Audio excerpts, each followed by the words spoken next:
నమస్తే, welcome to burning issue. టీడీపీలో September సంక్షోభం కొనసాగుతూనే ఉంది. ఇప్పటికే చంద్రబాబు అరెస్టే నెల దాటిపోయింది. ఆయన అరెస్ట్ అవుతారని ఎవ్వరూ ఊహించలేదు. మొదటి రోజులు అనుకున్నారు. ఆ తర్వాత వారాలు గడుస్తూనే ఉన్నా చంద్రబాబు మాత్రం బయటకు రావటం లేదు. అటు విచారణలు వాయిదా పడుతూనే ఉన్నాయి. ఒకవేళ స్కిల్ కేసులో బాబు బయటకు వస్తారనుకున్నా పీటీ వారెంట్స్ రెడీగా ఉన్నాయి. దీంతో అందరి చూపు సుప్రీం తీర్పుపైనే ఉంది. అయితే చంద్రబాబు కుటుంబమే టార్గెట్గా జగన్ సర్కార్ కుట్రలు చేస్తోందని మండిపడుతోంది టీడీపీ. ఈ కేసులో ఒక్కటంటే ఒక్క సాక్ష్యం కూడా లేదంటోంది. ఇంతకీ ఏపీలో ఏం జరగబోతోంది? బాబు ఎప్పుడు బయటకు వస్తారు? సడన్గా చంద్రబాబు అరెస్ట్ విషయంలో జగన్ టోన్ ఎందుకు మారింది?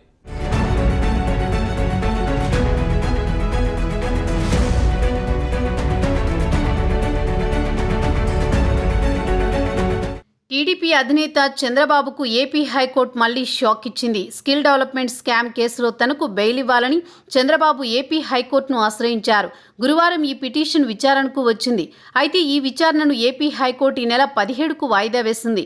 ఈ కేసులో కౌంటర్ పిటిషన్ దాఖలు చేయాలని ఏపీ సిఐడిని ఆదేశించింది. ఇప్పటికే 35 రోజులుగా చంద్రబాబు రాజమండ్రి సెంట్రల్ జైల్లో రిమాండ్ ఖైదీగా ఉన్నారు.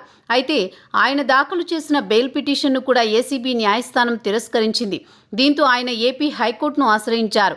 రాజకీయ ప్రతీకారంతోనే తనను ఈ కేసులో ఇరికించారని చంద్రబాబు పిటిషన్లో పేర్కొన్నారు.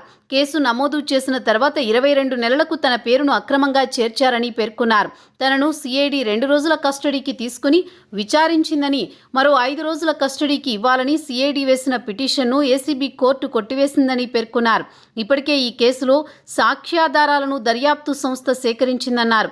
అయితే ప్రజా జీవితంలో ఉన్న వ్యక్తిగా చట్టాలను గౌరవిస్తానని, తనకు బెయిల్ మంజూరు చేయాలని ఆయన కోరారు. ఈ క్రమంలో సిఐడి కౌంటర్ పిటిషన్ను కోరుతూ హైకోర్టు విచారణను ఈ నెల 17కు వాయిదా వేసింది. ఈ క్రమంలో మరోసారి చంద్రబాబుకు ఎదురుచూపులే మిగిలాయి. శుక్రవారం సుప్రీంకోర్టులో క్వాష్ పిటిషన్పై జరగనున్న విచారణపైనే అందరి చూపు ఉంది. ఇప్పటికే ఈ కేసులో ఇరు వర్గాల వాదనలు పూర్తయ్యాయి. దీంతో సుప్రీంలో ఎలాంటి తీర్పు వస్తుందోనని ఉత్కంఠ నెలకొంది. మరోవైపు స్కిల్ డెవలప్మెంట్ స్కామ్ కేసులో అరెస్టైన చంద్రబాబుకు మరో ఎదురు దెబ్బ తగిలింది. ఏపీ ఫైబర్ నెట్ కేసులో పీటీ వారెంట్కు కోర్టు అనుమతి ఇచ్చింది. సోమవారం చంద్రబాబును హాజరుపరచాలని ఆదేశించింది. దీంతో గత నెల రోజులుగా జైలు జీవితం గడుపుతున్న చంద్రబాబు సోమవారం బయట ప్రపంచం చూడబోతున్నారు.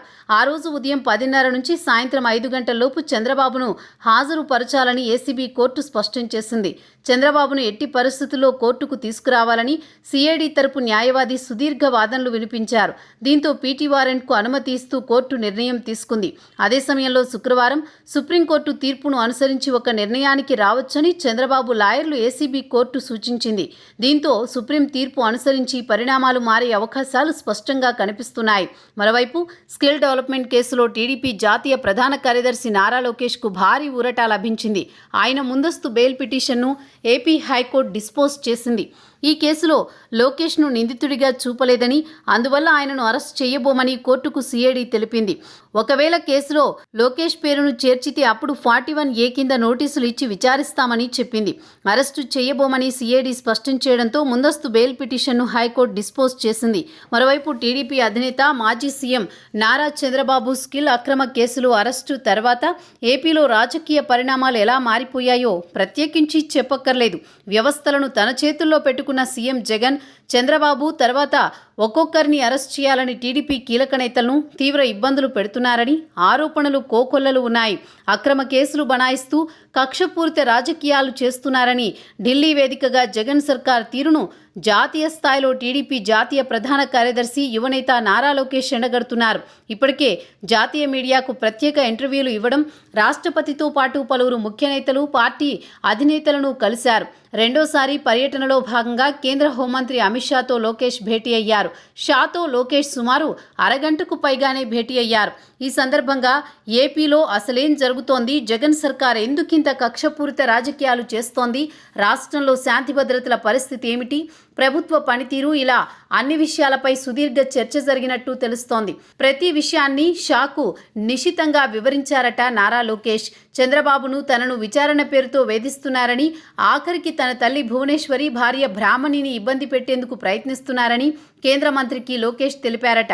అయితే అమిత్ షా మధ్యలోనే కలగజేసుకుని చంద్రబాబుపై ఎన్ని కేసులు పెట్టారు, మీపై ఎన్ని కేసులు పెట్టారు, చంద్రబాబు ఆరోగ్యం ఎలా ఉంది, లోకేష్ను అడిగారట. ఏపీలో ఎందుకిలా జరుగుతోంది? 73 ఏళ్ల వయసున్న చంద్రబాబును కేసుల పేరుతో ఇబ్బంది పెట్టడం మంచిది కాదని షా అభిప్రాయపడినట్లు తెలుస్తోంది. ఏపీలో జరుగుతోన్న పరిణామాలన్నింటినీ తాను నిశితంగా గమనిస్తున్నట్లు లోకేష్కు షా ఒకంత అభయం ఇచ్చారట. వాస్తవానికి షా ఇలా రియాక్ట్ అవ్వడం ఇది రెండోసారి. ఆ మధ్య సీఎం జగన్ రెడ్డి ఢిల్లీ పర్యటనలో కూడా చంద్రబాబు అరెస్టు ప్రస్తావన రాగా సీఎంకు షా తలంటినట్లు కూడా వార్తలు వచ్చాయి. ఇప్పుడు నేరుగా లోకేష్ను కలవడం, స్వయంగా షానే అన్ని విషయాలు మాట్లాడడంతో ఇప్పుడు ఏం జరుగుతోంది అనే దానిపై అటు టీడీపీ శ్రేణుల్లో సర్వత్రా ఆసక్తి నెలకొంది. దీంతో వైసీపీలో వణుకు మొదలైందట.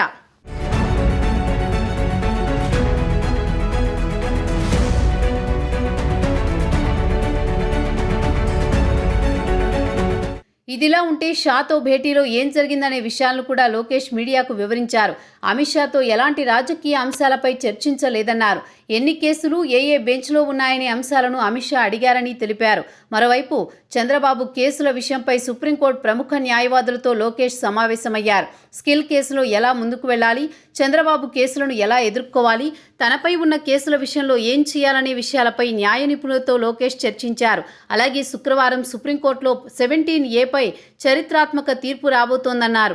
మరోవైపు ఒకరిద్దరు కేంద్ర మంత్రులతో కూడా లోకేష్ భేటీ అయ్యే అవకాశాలు కనిపిస్తున్నాయి.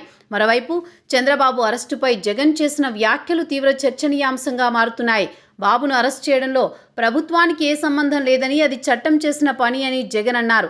అసలు చంద్రబాబు అరెస్టు సమయంలో తానిక్కడ లేనని, లండన్లో ఉన్నట్లు చెప్పుకొచ్చారు. అయితే జగన్ మాటలను నమ్మే పరిస్థితి లేదనే అభిప్రాయాలు వ్యక్తమవుతున్నాయి. సాధారణంగా ప్రతిపక్ష నేత 14 ఏళ్లు సీఎంగా చేసిన వ్యక్తిని అరెస్ట్ చేయాలంటే సిఐడి ప్రభుత్వానికి సమాచారం అందిస్తారు. అంటే చంద్రబాబు అరెస్టుపై ఏపీ సిఐడి సీఎం జగన్కు కనీసం సమాచారం ఇవ్వలేదా అంటే పలువురు ప్రశ్నిస్తున్నారు.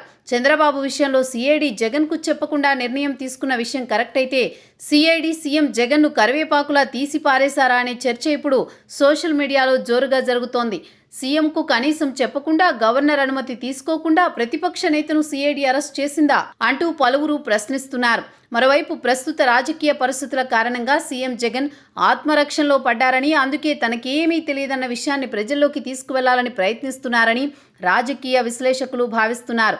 మొన్నటికి మొన్న నిడదవోలులో జరిగిన బహిరంగ సభలో తీవ్ర విమర్శలు చేసిన జగన్ ఒక్కసారిగా మాట మార్చడానికి కారణం ఏంటి? నిజంగా జగన్ ఆత్మరక్షణలో పడ్డారా, లేకపోతే దీనికి వేరే కారణం ఏదైనా ఉందా అని మాట్లాడుకోవడం మొదలుపెట్టారట. వాస్తవానికి ఎన్నికల సమయం దగ్గర పడుతున్న టైంలో ప్రతిపక్ష నేతలను అరెస్ట్ చేయిస్తే అది అధికార పార్టీకి మైనస్ అవుతుంది. అలాంటిది మాజీ ముఖ్యమంత్రి, 40 ఏళ్ల రాజకీయ అనుభవం ఉన్న వ్యక్తిని ఎలాంటి ఆధారాలు లేని కేసులో జైల్లో పెట్టడం ప్రజల్లో విస్తృత చర్చకు దారితీసింది. అయితే అరెస్టు వరకు జరిగిన పరిణామాలు అటుంచితే ఆ టైంలో కొందరు వైసీపీ నేతలు చేసిన తప్పిదాలు మరింత చర్చనీయాంశమయ్యాయి.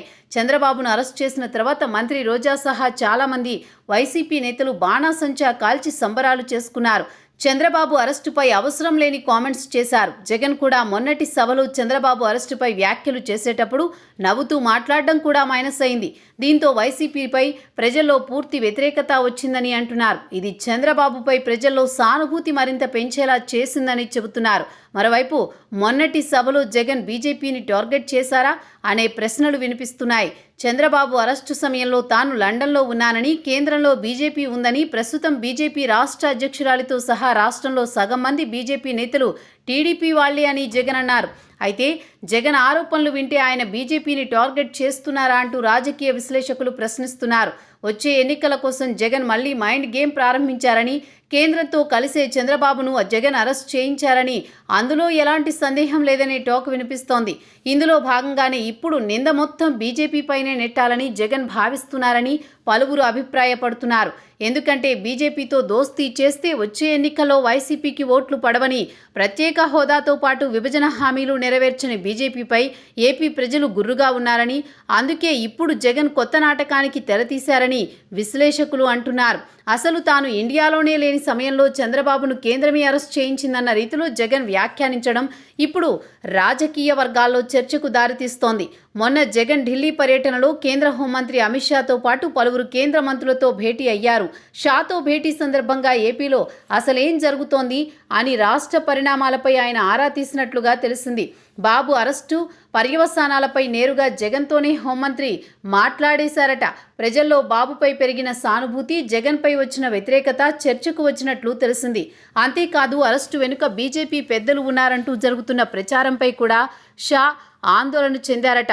దీంతో పాటు టీడీపీ ఎంపీలు లేఖ రాయడం, ఢిల్లీలో లోకేష్ రాష్ట్రపతిని కలిసి బాబు అరెస్టుపై ఫిర్యాదు చేయడం ఇవన్నీ కూడా భేటీలో ప్రస్తావనకొచ్చాయని సమాచారం.